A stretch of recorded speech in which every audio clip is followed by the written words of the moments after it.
waaw salaamaaleykum mbokk patriotes yi salaamaaleykum mbokki Sénégal ñu ngi leen di nuyu bu baax te leen siyaar lii nag benn information la bu ñu bëggoon partager ak yéen bëgg ngeen bàyyi ci xel xam ngeen ne ñu ngi si jamonoy parrainage Macky Sall ak i ñoñam mooy waa kër ñàkk jàmm dañu am ay difficulté maanaam dañu am jafe-jafe yu rëy pour gis sénégalais yu leen parrainer parce que xam nañ ne askan bi doyal na ci ñoom. comme nag ñoom dañu yor nguur di ko yor te yor ko ci yorin goo xamante ñoom li leen saf ak li leen neex rek lañ ciy def njuuj njaaj comme ni ko Macky Sall di waxee rek lañ ci mën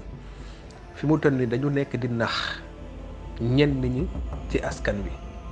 mooy lu jëmee ni suñu yaay yi nga xamante ne nii peut-être dinañu leen di proposer ay formation lu jëmee ci pâtisserie ak yeneen i mbir yoo xam dañu leen di duggal ci loo xamante ni dafay soxla ñu laaj leen seeni carte d'identité pour jël information yi ci nekk saa ñu ne dañ lay former en pâtisserie pour juróomi fan yenn saa ñu ne dañ lay duggal sur tel ou tel projet pour dimbale leen jàppale leen loolu nag suñu yaay yi ñoom ñoo war a comprendre enjeu yi xam ne nguur gi fi ne fii ak ñetti weer dañu war a jeexal yaa ngi dégg ku mel ni le président Ousmane Sonko nga xam lu ëpp ci askan bi moom la ñu yaakaar pare na ko mu bokk ci parti bu ñu woowee Pastef ñoom dañu ne nañu taaxeer lu xaar mu am lu ñuy lijjanteeg seeni avocat ak lu ñuy lijjanti ci parti bi ba mu sotti parrainage bi jarul yàkkamti parce que jeexagul am nañ li des ci octobre bi weer bii ñu ne am nañ li des ci weer bii di ñëw am nañu des ci beneen weer bi ci topp maanaam lu mu gàtt am nañ ñaari weer ak lu ci teg donc jarul yàkkamti képp koo xamante ne nii mi ngi jublu ci yéen suñu yaay yi yéen sénégalais yi ak lu mu leen ti mënti proposer lu mu leen ti mënti wax ci projet ak ci ndimbale ki jàppale luy laaj seeni carte d'identité mu nekk ca mairie ba mu nekk ca préfecture ba mu nekk ci ak ku muy mënti doon ak kilifa gu muy mënti nekk na ngeen fexe ba lijjanti ba xam la tax mu leen koy laaj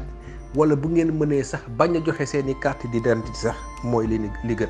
parce que nit ku soxla say information yu nekk ci sa kayit mën na la laaj leneen sax lu bokkut ak carte d'identité bi jamono jëy parrainage moom lépp lu waaye di def surtout lu mel ni politicien lépp lu muy mbëbët wala di ko def lu jëm ci askan bi te di ko laaj jamono ji te di la laaj carte d'identité rek xamal ne am na lu laa ko ci gannaaw lu ñu nag dund la ci ay at mu métti trop ci ay at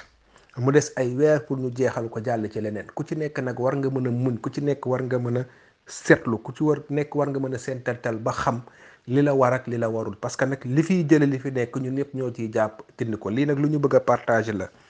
ak suñu mbokku sénégalais yi di ñaan audio bi ngeen tas ko ba mu yegg fu ne ba ñu xam ne ay naxaate rek a ci nekk Macky Sall ak waa këram ñoom ñoo nekk ci gannaaw lu ni mel di jëfandikoo li nga xam moom lañ leen jox ci nguur di jëfandikoo li nga xamante ni moom lañ leen jox ci alal di ci nax askan bi ngir am parrainage ñenn ñi aussi di ñëw di nax askan bi ngir la ñu jëlee ci ñoom ci parrainage ñu dem jaay ko waa kër Macky Sall voilà loolu moom lu mat a leeral la ñuy ñaan yàlla daal wax dëgg fa yàlla ñu bàyyi ci xel bu baax moytu taaxir lu xaar ba xam lan la le président Ousmane Sonko ak parti bu mbokk mi passé di décider ñu jëm ca ñu ngi leen di ziar bu baax di jéggulu ci kàddu yi jërë ngeen jëf